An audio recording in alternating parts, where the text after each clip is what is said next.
Hey guys, it's Jill. It's Sunday, and I believe, it's 6/7.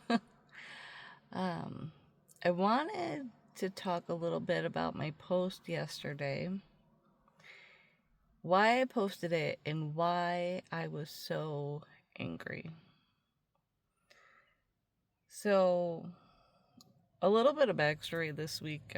Last week was really busy for me, and I went to my kids' track meet on Monday, and then I had my Red Cross certification, and there were some signs that things were going to happen yesterday, and that I would be called to witness. And usually, when I'm called to witness, the reason is so that I can sort of integrate the lesson and bring it back to you all, right? Which is, I guess, what ministry maybe really is seeing the bigger picture and being able to reiterate that back to a broader collective so that maybe we can come to a different understanding.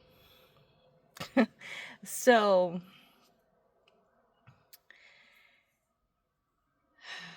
where do I start?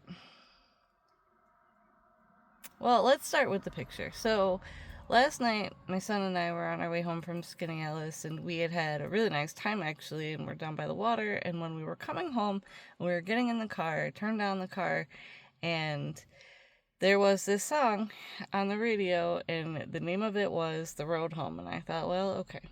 So, when we were coming into town, I turned onto North Seward to cut across to the arterial, which is the way that I always go. And I happened to see a local elected leader breaking the law, like blatantly. Now, if this were 1970, okay, and we lived in Mayberry, Andy would pull up and get out of his car and say, "Hey, Judge, what do you think you're doing?" And the judge might say, "Hey, I'm having an off week and I don't know what I was thinking." Is that how that was going to go yesterday if I had approached this guy? Probably not. So, I stopped my car, and I was shaking. I was angry. And I got out, and I took a picture or two. And then I turned around, and I went back to take a picture of the grass clippings in the road. And I posted it on my social media. And like the good, trained up, zombified drones that we've become, people attacked me. "Why are you taking pictures while you're driving? Why would you care?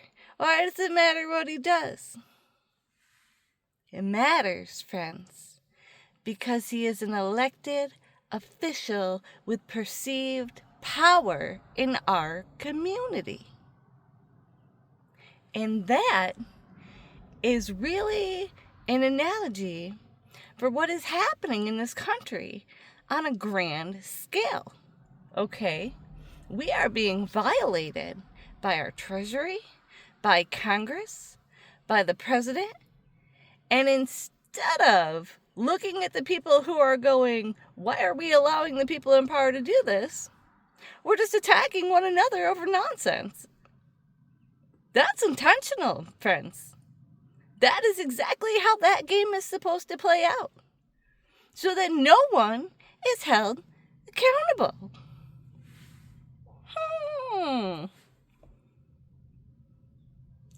Lately, I feel like I live in an episode of Scooby-Doo, and that eventually we're gonna unmask the monsters. I'm hoping. Okay, I'm hoping. But on Monday, I'm at my kids' track meet, right? And I want to explain a little bit of how we got here to like the breakdown of the moral fabric that no one's holding anyone accountable. And it's because there's no accountability across the board. I watched a young girl. Now, this is modified sports, so this is middle school, okay?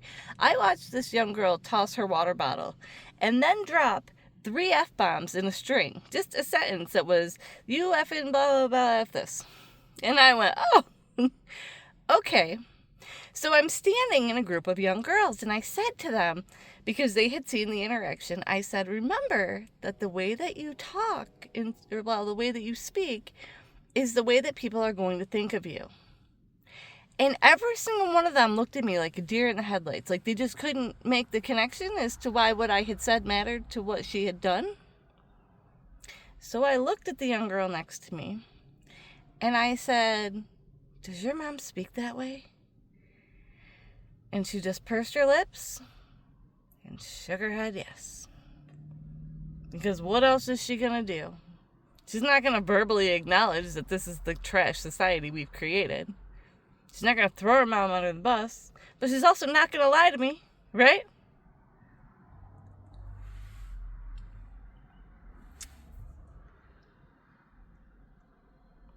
Yesterday,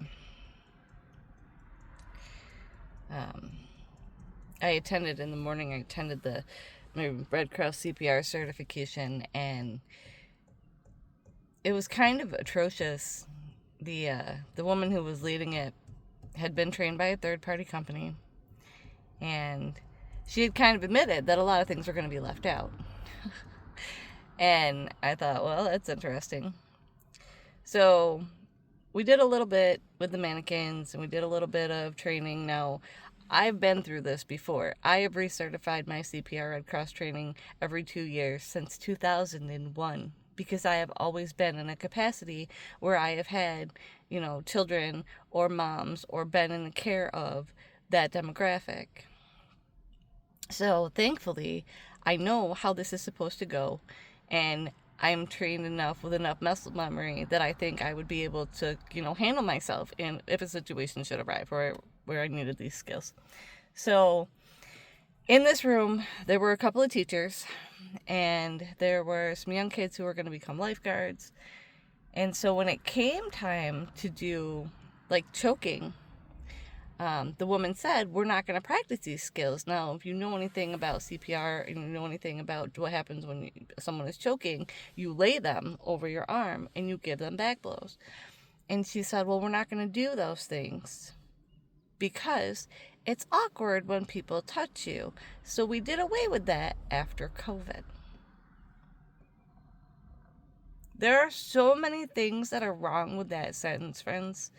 Like the fact that if you've practiced these skills, when you go into, crisis mode, when your adrenaline spikes, when you need these skills, the blood is going to drain from your prefrontal cortex, which means that your reasoning skills are going to flee, okay?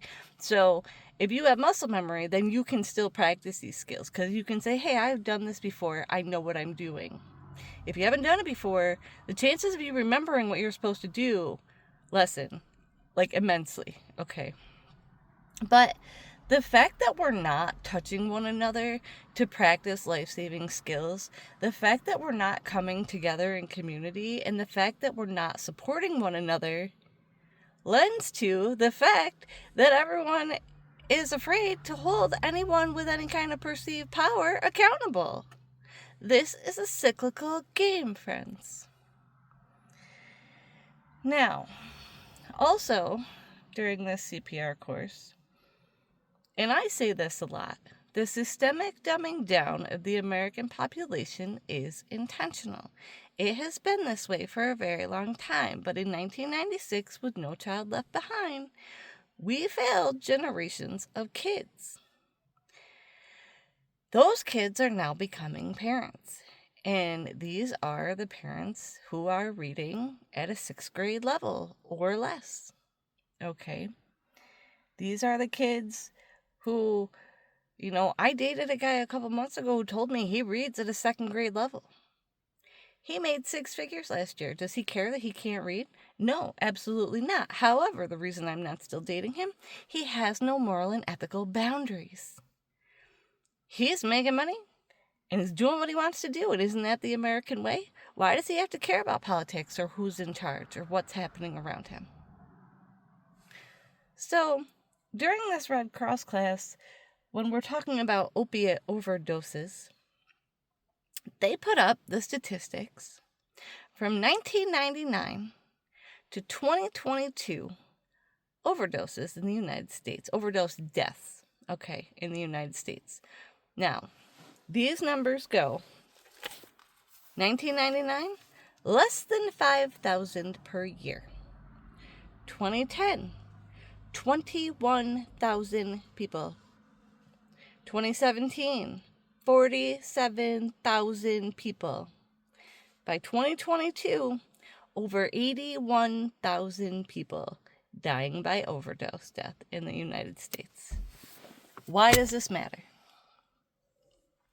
Because the way in which we speak to one another and to ourselves creates our internal dialogue.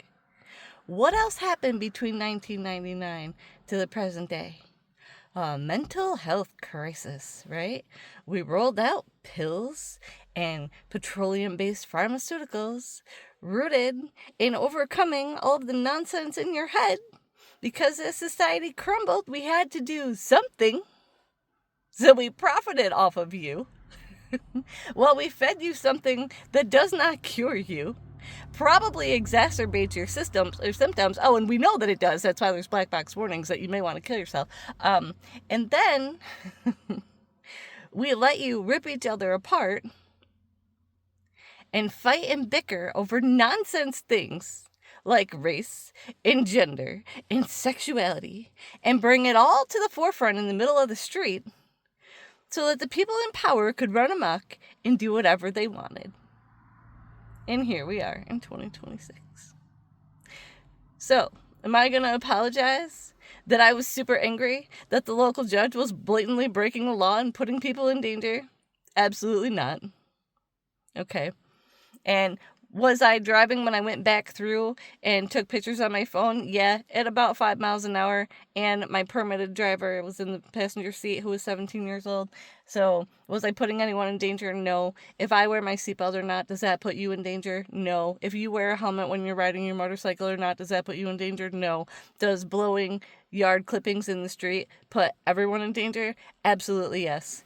Wake up, kids. It's time. I'm not asking anymore. See ya. Love ya.